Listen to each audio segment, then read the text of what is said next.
The Boآou Forum for Asia will help foster cooperation between Asian countries, and such cooperation is vital to addressing the challenges facing the world, said a Pakistani expert.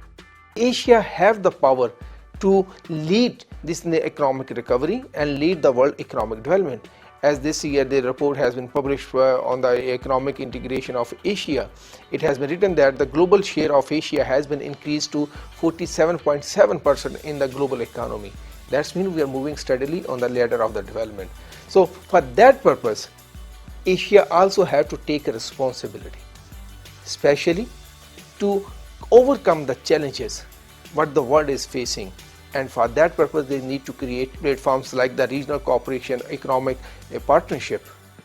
So Regional Comprehensive Economic Partnership, RCEP, which is implemented is from this year, that is one of the biggest initiatives. I think we need to increase the number of such initiatives in Asia.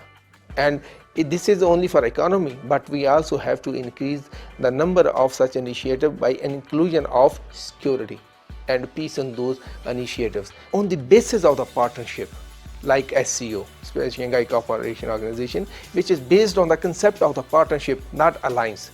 What is the because in alliance and a partnership, there is a very delicate difference. Alliance, you must need at least one opponent, if not an enemy, to build an alliance. But for partnership, you don't need such a thing.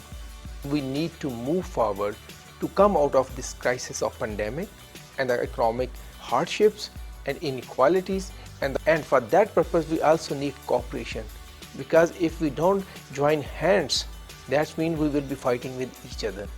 That should not be the case. Rather we should join hands